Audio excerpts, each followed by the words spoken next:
Mr. Trade Representative, are you aware that the tariffs have been paused? I am, yes. When were you made aware of that? Well, I understood the decision was made a few minutes ago. Sitting here under discussion. Sitting here under discussion. So did you know that this was under discussion, and why did you not include that as part of your opening remarks? WTF? Who's in charge? The President of the United States is in charge. And what do you know about those details? Well, as I mentioned... it looks like your boss just pulled the rug out from under you and paused the tariffs, the taxes on the American people. የአሜሪካና የቻይና የንግድ ጦርነት ወደ ለየለት ደረጃ ደርሷል። የትራምፕን አካሄድ በተመለከተ ኮንግረሱ ባቀረበው አንድ ጥያቄ ላይ የትራምፕ ተወካይ መረጃውን የሰሙት ልክ እንደሌላው ሰው መሆኑን የመናገራቸው ጉዳይ አስገርሟል። ትራምፕ የሚጋልቡት ብቻቸውን ነው እስከ ማስባልም ደርሷል። በመግቢያችን ላይ ተከታተላችሁትም ከዚሁ ጋር የተያያዘውን ነው ይዘናል።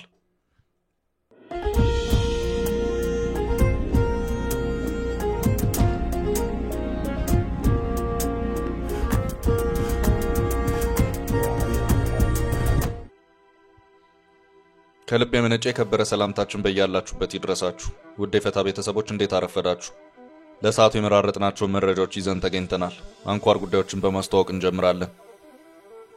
ሌተናል ጀነራል ታደሰ ወረደ የትግራይ ጊዜያዊ አስተዳደር ፕሬዝዳንት ሆነው መመረጣቸውን ተከትሎ በኢትዮጵያ አሜሪካ አምባሳደር እርቪን ማሲንጋ በኩል አንድ መግለጫ ወጥቷል። በመግለጫው ውስጥ ግን አንድ አስገራሚና አነጋጋሪ ነጥብም ተካቶ ታይቷል። ጥንቅራችን አጠር አድርጎ ከያዛቸው መረጃዎች መካከል ነው። የትራምፕ ዓለም አቀፍ የንግድ ጦርነት ሌላ መልክ እየያዘ ነው። ነገሩ መስመሩን እያጠበበ ቻይናና አሜሪካን ፊት ለፊት ግንባር ለግንባር አገናኝቷል። ትራምፕ በበርካታ ሀገራት ላይ ጥለውት የነበረውን ታሪፍ ለ3 ወራት ተግባራዊ እንዳይሆን ሲያደርጉ ቻይና ላይ ጥለውት የነበረውን ታሪፍ ከ84 በመቶ ወደ 125 በመቶ አንረውታል። ከባድ የንግድ ፍልሚያ ሊካሄድ ነው። አንድ የትራምፕ አመራርም በኮንግረሱ ፊት ፋውል ሰርተዋል። ጥንቅራችን ይዞታል። ኦብነግ ሊቀመንበሩ የተነሱበትና በጅጅጋ የተካሄደውን የማዕከላዊ ኮሚቴ ስብሰባ ከእውቅና ውጪ ነው ሲል በይፋዊ ኤክስ ገጹ ባሰፈረው መልእክት ተቃውሞውን አሰምቷል። ኦነግ ለሁለተኛ ጊዜ መንግስት የሰላም ስምምነቱን ጥሷል ሲል ክሱን አሰምቷል። ዝርዝሩን እናደርሳለን። በሚያንማር የሳይበር ወንጀል ካምፖች በግዳጅ ሲሰሩ የቆዩና አሁን ላይ ከካምፖቹ መውጣታቸው ፎይታ ቢፈጥርም ከእገታ መልስ ሌላ ችግር ውስጥ መግባታቸው ተሰምቷል። በተለይ ኢትዮጵያውያን ሴቶች በካምፑ ከነበረው የስነ ልቦና ቁስል ሳንድን ከወንጀል ካምፕ ከወጣን በኋላ ሞሲባዊ ትንኮሳ እየተደረገብን ነው ብለዋል። ከካምፕ ወጥቶ መንግስት ወደ ሀገራቸው እንዲመልሳቸው ሲጠብቁ አንድ ወር ደፍኗቸዋል። ከእገታ መልስ ስለቀጠለው መከራ የምንለዋለን። ዓለም አቀፉ የጋዜጠኞች መብት ተሟጋች ድርጅት ሲፒጄ በሽብር ክስ ተከሰው የታሰሩት የኢቢኤስ ጋዜጠኞች ከእስር እንዲፈቱ ጠይቀዋል። ሲፒጄ በጋዜጠኞቹ እስር ዙሪያ የፍትህ ሚኒስቴርን ለማናገር መሞከሩን ገልጿል። ዝርዝር መረጃውን እናደርሳለን። እስከ ፍጻሜው አብራችሁን ቆዩ። የምንለቃቸው ዕለታዊ ትኩስ ዜናዎች እንዲደርሷችሁ ላይክ፣ ሼር፣ ሰብስክራይብ ማድረግ እንዳትረሱ።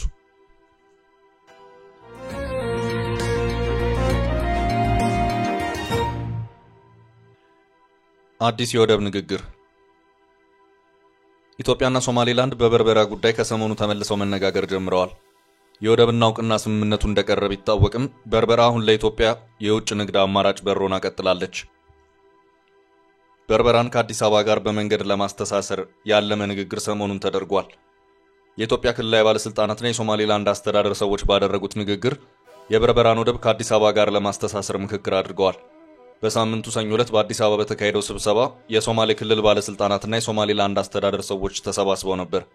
ስብሰባው በምስራቅ አፍሪካ ኮሪደር ፕሮጀክት ላይ ያለውን የሥራ ክንውን የተመለከተና የገመገመ ነበር። ፕሮጀክቱ ከመንገድ ባለፈ በርካታ መሰረተ ልማቶች በሁለቱ ሀገራት መካከል እንዲዘረጋ እየሰራ መሆኑን የተመለከተው የጅጅጋ ከተማ ከንቲባ ኢንጂነር ሻፊ አህመድ የፕሮጀክቱን ስትራቴጂክ ጠቀሜታ ያብራሩ ሲሆን መንገዱ ከንግድ አልፎ የሁለቱን አካባቢ ማህበረሰቦች የሚያስተሳስር ነው ብለዋል። እስካሁን የኮሪደሩ 30 በመቶ መሰረተ ልማቶች ተጠናቀዋል። የጅጅጋ ዩኒቨርሲቲን ጨምሮ የተለያዩ ተቋማት የሁለቱ ሀገራት መሰረተ ልማትን ለማስተሳሰር ጥናቶች መደረጋቸው በስብሰባው ተነግሯል። የበርበራ አዲስ አበባ ኮሪደር ፕሮጀክት ከእቅድ ወደ ስራ የገባው እንደ አውሮፓ አቆጣጠር በ2021 ነው።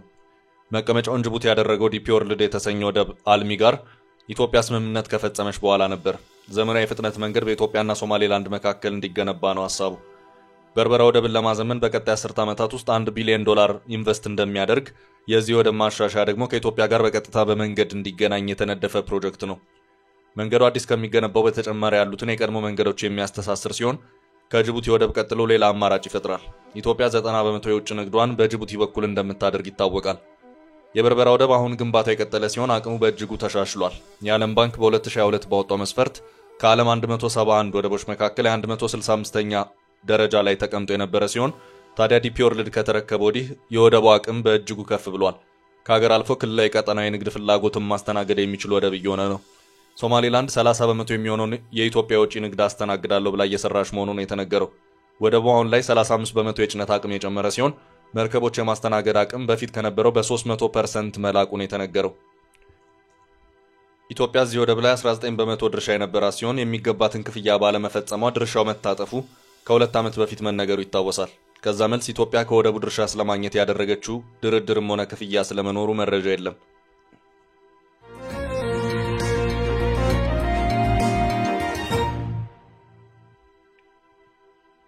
በቀጣይ ርዕስ አነጋጋሪው የአሜሪካ ኤምባሲ መግለጫ። የጀነራል ታደሰ ወረደን የትግራይ ጊዜያዊ አስተዳደር ፕሬዝዳንት ሆኖ መመረጥን በተመለከተ በኢትዮጵያ አሜሪካ አምባሳደር እርቪን ማሲንጋ በኩል የወጣው አጠር ያለ መግለጫ አንድ አነጋጋሪ ነጥብ አካቶ ታይቷል። ይሄው የደስታና የማሳሰቢያ አይነት ይዘት ያለው የአምባሳደሩ አጭር ማስታወሻ ታደሰ ወረደ የትግራይ ጊዜያዊ አስተዳደር ፕሬዝዳንት ሆኖ በመመረጣቸው የፕሪቶሪያው ስምምነት ማረጋገጫ መሆኑን አመልክቶ በዚሁ ዝርዝር ውስጥም ሌተናል ጀነራል ታደሰ በሹመታቸው ዕለት የፈረሙትን የቃል ኪዳን ሰነድ የሚለውን ይዘት ዝርዝር ሐሳቦች አስቀምጦ ታይቷል። ይሄው የአምባሳደሩ ማስታወሻ ጀነራል ታደሰ የትግራይ ጊዜያዊ አስተዳደር ፕሬዝዳንት ሆኖ መሾማቸው የፕሪቶሪያ ስምምነትን በተሟላ መልኩ ተግባራዊ ለማድረግ እንደሚያግዝ አስታውቆ ፕሬዝዳንቱ ተፈናቃዮችን ወደ ቤታቸው ለመመለስ፣ ታጣቂዎችን ትጥቅ ለማስፈታት፣ ሕግና ስርዓትን ለማስፈን፣ በትግራይ ያለውን መልሶ ግንባታ ለማጠናከርና ሕገወጥ ግንኙነቶችን ለማስቆም እንደሚያግዝ፣ ትግራይን ለቀጣይ ምርጫ ለማዘጋጀት ጭምር አስፈላጊ መሆኑን አስታውቆ ይህም በቀጥታ የትግራይንና የኢትዮጵያን ፍላጎት ይመልሳል ሲል አስታውቋል። መግለጫው ላይ ታየው አነጋጋሪ ነጥብም ትግራይ በኢትዮጵያ ውስጥ ያለች አንድ የፌዴራል ግዛት አድርጎ ከማስቀመጥ ይልቅ ትግራይና ኢትዮጵያ በማለት ሁለት ጎረቤት ሀገራት አይነት ስሜት ይዘት ያለው ሆኖ የመታየቱ ጉዳይ ግርምትን ፈጥሯል። አምባሳደር እርቪን ማሲንጋ የፕሪቶሪያን ስምምነት አፈጻጸም በተመለከተ በቅርበት የሚከታተሉ ሲሆን ጀነራል ታደሰ ፊርማቸውን ባኖሩበት ዕለትም በቦታው ነበሩ።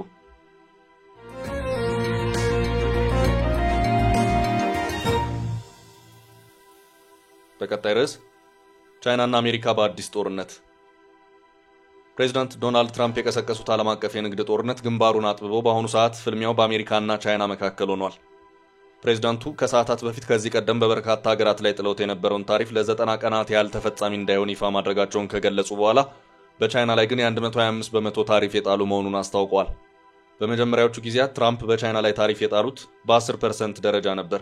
ከዚያም በበርካታ ሀገራት ላይ የተጣለው ታሪፍ ይፋ ሲሆን ቻይና ላይ የተጣለው ታሪፍ 54% መሆኑ ተነገረ። ቻይናም በተመሳሳይ መልኩ ምላሽ ሰጠች። ሁኔታው እየተካረረ ሄዶ ቻይና በአሜሪካ ምርቶች ላይ 84% ታሪፍ የጣለች መሆኗን አስታወቀች። እኔ ለምጥለው ታሪፍ ምላሽ አትስጡኝ፣ የታሪፍ ምላሽ ከሰጣችሁኝ ተጨማሪ ታሪፍ እጥልባቸዋለሁ ሲሉ የነበሩት ትራምፕ ቻይና የጣለችውን የ84% ታሪፍ ተከትሎም የ125% ታሪፍን በቻይና ላይ ጣሉ መሆኑን ከሰዓታት በፊት አስታውቀዋል።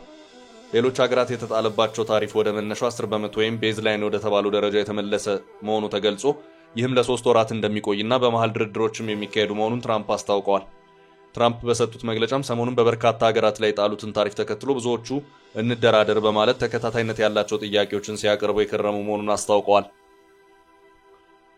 ሆኖም ከቻይና በኩል የተባለ ምንም ነገር የለም በማለትም ነገሩን የንቀት ያህልን በመቁጠር ንዴታቸውን ሲገልጹም ታይተዋል። በዓለማችን ላይ አሜሪካ ወሳኝ የንግድ አጋሮች የሚባሉት ቻይና፣ ሜክሲኮ፣ ካናዳ እና የአውሮፓ ህብረት ናቸው። ጃፓን፣ ደቡብ ኮሪያ እና ሌሎች ሀገራትም ይከተላሉ። ከእነዚህ የአሜሪካ የንግድ አጋሮች መካከል ከሜክሲኮ ውጪ ሁሉም ለትራምፕ ታሪፍ ሌላ የታሪፍ ምላሽ የሰጡበት ሁኔታ ታይቷል። ካናዳ ለትራምፕ ታሪፍ አፋጣኝ ምላሽ ስትሰጥ ቆይታለች። ሆኖም እየደጋገመች እንነጋገር፣ እንደራደርም ስትል ነበር። የአውሮፓ ህብረት ያዝ ለቀቅ እያደረገ በፍርሃት መንፈስ በተወሰኑ ምርቶች ላይ ብቻ ለይቶ የታሪፍ ምላሽን ሰጥቷል። ህብረቱ ልክ እንደ ካናዳ ሁሉ እንደራደር በማለት ደጋግሞ ለትራምፕ ጥያቄ አቅርቧል። ቻይና ለሚጣልባት ታሪፍ ሌላ የምላሽ ታሪፍን ከመጣል ውጪ ከትራምፕ ጋር የመነጋገርም ሆነ የመደራደር ፍላጎትን አላሳየችም። ትራምፕ ከቤጂንግ ስልክና ኢሜይልን ቢጠብቁም ጠብ ያለ ነገር አልነበረም። ደግመውና ደጋግሞ ቻይና ቢሉም የሚሰማ ጠፋ። ይህ የቻይና ትራምፕን ጥርቅም አድርጎ መዝጋት ትራምፕን ክፉኛ አናዷል። እንዴት ብናቅ ነው የሚል አይነት ስሜትም አሳድሮባቸዋል።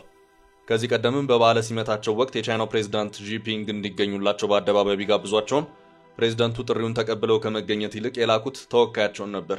ቆፍጠና ያሉት ጂፒንግ አክብሩኝ፣ ተከተሉኝ፣ ስገዱልኝ፣ አጨብጭቡልኝ ለሚሉት ትራምፕ የሚንበረከኩ ሰው ነው አልተገኙም። ልክ እንደ ቭላዲሚር ፑቲን ሁሉ ቆፍጠንና ጠበቅ ብለው ትራምፕን አስጨንቀዋል። ለማንኛውም ቻይናና ጂፒንግን አንበረክካለሁ ያሉት ትራምፕ ለሳቸው የታሪፍ ምላሽ ሌላ የታሪፍ ምላሽ የሰጡትን የአውሮፓ ህብረትና ካናዳን ሳይቀር ቀሪ አድርገው በቻይና ላይ የጣሉትን ታሪፍ ወደ 125% አሳድገዋል። በኮንግረስ ውስጥ ሌላ አስገራሚ ክስተትን መታየቱ በርካቶችን አስገርመዋል። ፕሬዚዳንት ትራምፕ ቻይና ላይ የጣሉትን ታሪፍ ይፋ ባደረጉበትና የሌሎች ሀገራትን ታሪፍ ለ3 ወራት እንዳይተገበር ባገዱበት መግለጫ ወቅት ኮንግረሱ ስብሰባ ላይ ነበር። በዚህም ወቅት ጉዳይ የሚመለከታቸው የንግዱ ዘርፍ ተወካይ ጄምሰን ጊር ለኮንግረሱ ማብራሪያ ለመስጠት ተገኝተው ነበር። ስለ አዲሱ የታሪፍ ለውጥ የሚያውቁት ነገር እንዳለ ሲጠየቁ የእሳቸው መልስ የነበረው አዳራሽ ውስጥ ከገቡ በኋላ የሰሙ መሆኑን የሚያመለክት ነበር። Mr. Trade Representative, are you aware that the tariffs have been paused? I am, yes. When were you made aware of that? Well, I understood the decision was made a few minutes ago. Sitting here under discussion. Sitting here under discussion. So did you know that this was under discussion, and why did you not include that as part of your opening remarks? WTF? Who's in charge? The President of the United States is in charge. And what do you know about those details? Well, as I mentioned... it looks like your boss just pulled the rug out from under you and paused the tariffs, the taxes on the American people. ጉዳይ የቅርብ ባለስልጣኖቻቸው መረጃውን ልክ እንደ ሌሎች ከሚዲያዎች የሚሰሙ ከሆነ ትራምፕ ውሳኔዎችን የሚወስኑት ከነማን ጋር እየመከሩ ነው የሚል ጥያቄን ማስነስቷል።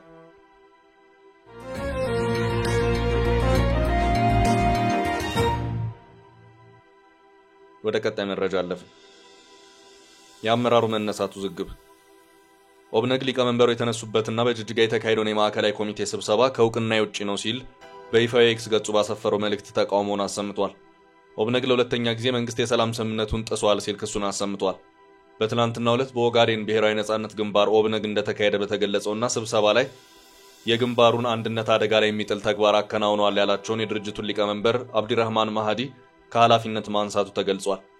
የኦብነግ ማዕከላዊ ኮሚቴ ከኃላፊነታቸው በተነሱት አብዲራህማን ማህዲ ምትክ የግንባሩ ተቀዳሚ ምክትል ሊቀመንበር የነበሩትን አብዲከሪም ሼክ ሙሴ ወይም ቀልቢ ደጋህን የግንባሩ ተጠባባቂ ሊቀመንበር አድርጎ መሰየሙም ነው የተገለጸው። አብዲራህማን ከድርጅቱ ሊቀመንበርነት የተነሱት የግንባሩን አንድነት አደጋ ላይ የሚጥሉ ተግባራትን በማከናወናቸው ነው ተብሏል። በፈረንጆቹ መጋቢት 30 ቀን 2025 በኢትዮጵያ መንግስት ላይ የኃይል እርምጃ እንዲወሰድ የሚጠይቅ ደብዳቤ በሊቀመንበሩ ስም መውጣቱ ይታወሳል። ይህም ደብዳቤ ኦጋዴን ብሔራዊ ነጻ አውጪ ግንባር ኦብነግ ከ6 ዓመት በፊት አስመራ ላይ ከፌደራል መንግስቱ ጋር ከተፈራረመው የሰላም ስምምነት መውጣቱን የሚገልጽ ሲሆን ይህን ተከትሎም የግንባሩ ስራ አስፈጻሚ ኮሚቴ ደብዳቤውን እንደማይቀበለው መግለጹ ይታወሳል። በዚህም ግንባሩ መንግስት ያቀረበውን የሰላም ጥሪ ተከትሎ ለአገር ቤት ከገባ ጊዜ ጀምሮ ሰላማዊ ትግል ለማካሄድ ለህዝብ የገባው ቃል ተግባራዊ እንዳይሆን ግለሰቡ ሲንቀሳቀሱ እንደነበር ማዕከላዊ ኮሚቴው በትላንቱ መደበኛ ስብሰባው ላይ አስታውቋል። በዚህ መሰረት ግለሰቡን ከኃላፊነት በማንሳት የግንባሩ ሊቀመንበር በጠቅላላ ጉባኤ እስኪመርጥ ድረስ አብዲከሪም ሼክ ሙሴ ወይም ቀልቢ ደጋህ የግንባሩ ተጠባባቂ ሊቀመንበር ሆነው እንዲቀጥሉ መወሰኑም እንዲሁ ተመላክቷል። ይህ አመራሩ የተነሱበትን ስብሰባ አላቀውም ሲል ኦብነግ በይፋዊ ትስስር ገጹ ባስተላለፈው መልእክት መግለጹም ውዝግብ ፈጥሯል። የኦጋዴን ብሔራዊ ነጻ አውጪ ግንባር ኦብነግ የፓርቲው ማዕከላዊ ኮሚቴ አባላት ነን በሚሉ ግለሰቦች በጅጅጋ የተደረገው ስብሰባ ከእውቅና ውጪ ነው በማለት ውድቅ ማድረጉን ገልጿል። ኦብነግ ስብሰባውን ያቀነባበረው መንግስት ነው በማለት የከሰሰ ሲሆን ምርጫ ቦርድ በዚሁ ስብሰባ በታዳሚነት መገኘቱን ወቅሷል። ኦብነግ እንደ አውሮፓውያኑ አቆጣጠር በ2018 ከፌደራል መንግስት ጋር የተፈረመውን የሰላም ስምምነት አደጋ ላይ የሚጥል አካሄድ ነው ሲል ወቀሳ ያቀረበበት ስብሰባ የፓርቲውን ህጋዊነት የሚጎዳ መሆኑን አጽንኦት ሰጥቷል። በጅጅጋ የተካሄደው ስብሰባ አብዲራሂም ማህዲን ከኦብነግ ሊቀመንበርነታቸው አንስቻለሁ ማለቱ ተቀባይነት እንደሌለው መግለጫው ገልጿል።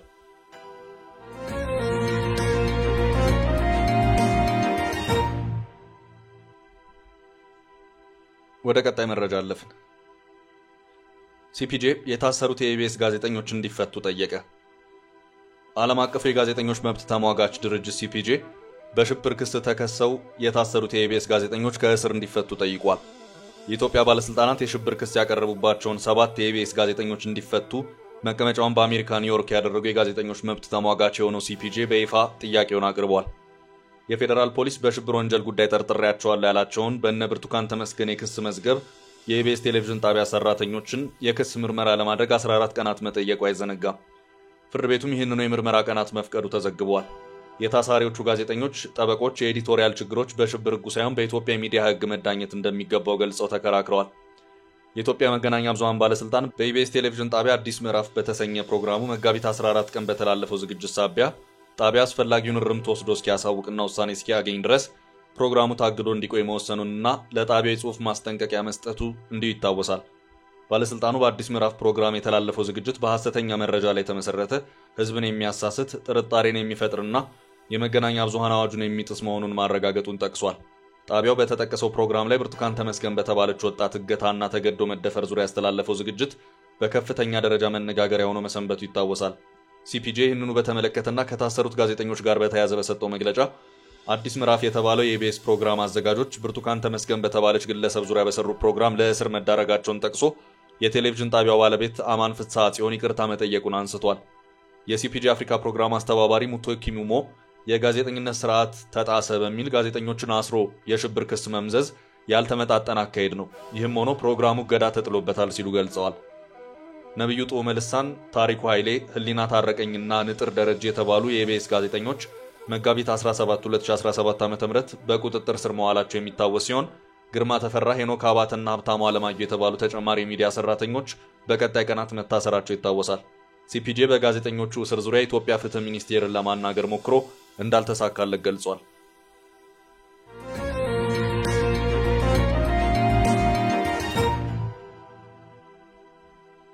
በቀጣዩ መረጃችን በማይናማር የኢትዮጵያውያን መከራ ቀጥሏል።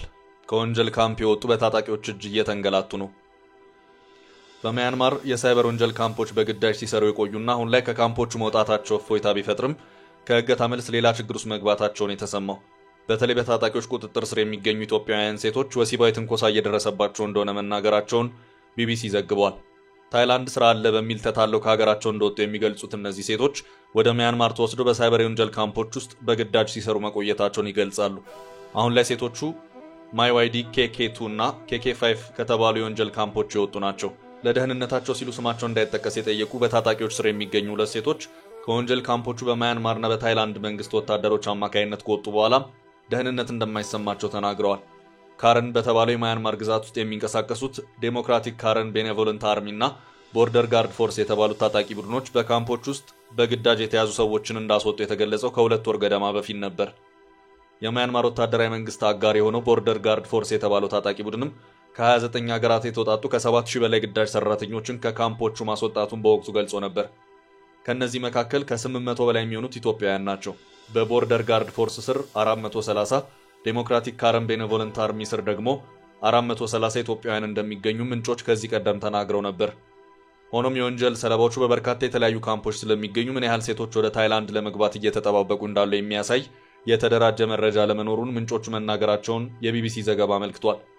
በቦርደር ጋርድ ፎርስ ታጣቂዎች ስር እንደሚገኙ የገለጹ ቢቢሲ ያነጋገራቸው ሴቶች እነሱ በሚገኙበት ህንጻ ከሚገኙ 62 ኢትዮጵያውያን መካከል 7ቱ ሴቶች መሆናቸውን ጠቅሰዋል። ኢትዮጵያውያን ወደ ሀገራቸው የሚመለሱበትን ቀን መጠባበቅ ከጀመሩም ከ1 ወር በላይ እንደሆናቸው ተናግረዋል። በህንጻ ውስጥ የካሜሩን፣ የቻድ፣ የኮንጎ፣ የኔፓል፣ የፓኪስታንና የኬንያ ዜጎች እንደሚገኙ፣ ነገር ግን ኬንያውያኑ በቅርቡ መውጣታቸውንም ተጎጂዎች ይናገራሉ። እስካሁን ወሲባዊ ጥቃት የደረሰበት ባይኖርም በስጋት ምክንያት ከሌሊት ይልቅ ቀን ለመተኛት መገደዳቸውንም ተጎጂዋ ገልጻለች። ቀን ኢትዮጵያውያን ወንዶች ስለሚንቀሳቀሱ እነሱ ይጠብቁናል ብለን ነው ቀን የምንተኛው። በስነ ልቦና በጣም ተጎድተናል ስትል ወደ ሀገራቸው በአፋጣኝ እንዲመለሱ ትማጸናለች። በደቡብ ምስራቅ እስያ ማያንማር ብዛት ያላቸው የሳይበር ወይም የበይነ መረብ ማጭበርበር የሚከናወንባቸው ካምፖች የሚገኙበት ሀገር ናት። በሀገሪቱ ውስጥ የሚገኙ ቢያንስ 154 ግቢዎች ውስጥ የሚፈጸሙት የማጭበርበር ወንጀሎች በአብዛኛው የሚከናወኑት የሥራ ዕድል ታገኛላችሁ በሚል ተታለው በግዳጅ ለዚህ ድርጊት በተዳረጉ የተለያዩ ሀገራት ዜጎች ነው። ከደብረ ብርሃን ዩኒቨርሲቲ በማኔጅመንት እንደተመረቀችና ለሽያጭ ስራ በሚል ተታላ ወደ ታይላንድ እንደሄደች የምትገልጸው ወጣት ከካምፑ ከወጡ ከ40 ቀን በላይ እንደሆናቸው ገልጻ ከሚመገቡት ምግብና መሰረታዊ ፍላጎት እጦት ባሻገር በሴትነታቸው የከፋ ተጽዕኖ እየደረሰባቸው እንደሚገኙ ትናገራለች። ወደ ሀገራቸው ለመመለስ ስራዎች እየተሰሩ እንደሆነ በተደጋጋሚ ቢገለጽላቸውም አፋጣኝ ምላሽ እንዳላገኙ ታክላለች። ከወራት በፊት በወንጀል ካምፖቹ በግዳጅ ሲሰሩ የነበሩ 138 ኢትዮጵያውያን ተለቀው ወደ ታይላንድ መግባታቸው የተገለጸ ሲሆን አብዛኞቹ ወደ ኢትዮጵያ መመለሳቸውን የኢትዮጵያ መንግስት ገልጿል። የውጭ ጉዳይ ሚኒስቴርን ጠቅሶ የሀገር ውስጥ መገናኛ ብዙሃን እንደዘገቡት ከማይናማር እገታ ወጥተው ታይላንድ ከነበሩ ኢትዮጵያውያን መካከል 130ዎቹ በሁለት ዙር ወደ ሀገራቸው ተመልሰዋል። አሁንም በተለያዩ ታጣቂዎች እጅ ስር የሚገኙ በርካታ ኢትዮጵያውያን ሚያንማር ውስጥ የሚገኙ ሲሆን መንግስት እንዲታደጋቸው እየተጠባበቁ ይገኛሉ። ኬንያና ህንድን ጨምሮ የተለያዩ ሀገራት ዜጎቻቸውን እንዳስወጡ የሚገልጹት ተጎጂዎቹ ለእነርሱ ግን ከተስፋ ውጭ የተሰጣቸው አፋጣኝ ምላሽ እንደሌለ ተናግረዋል። ጉዳዩን በቅርበት የሚከታተሉት በህንድ እንዲሁም በጃፓን ከሚገኙ የኢትዮጵያ ኤምባሲዎች ኢትዮጵያውያኑ ስላሉበት ሁኔታ መረጃ ለማግኘት ቢቢሲ ያደረገው ተደጋጋሚ ሙከራ ስልካቸው ባለመነሳቱ አለመሳካቱን ዘግቧል። ቻችን ለዛሬ ያዝንላችሁን ርዕሰ ጉዳዮች እዚህ ላይ ቋጨን። ላይክ፣ ሼር እና ኮሜንት በማድረግ ለቻናላችን ድጋፋችሁን መግለጽ እንዳትዘነጉ እያልን ከሌሎች መረጃዎች ጋር ደግመን እስክንገናኝ ቸር ያሰማን ስንል ተሰናበትን።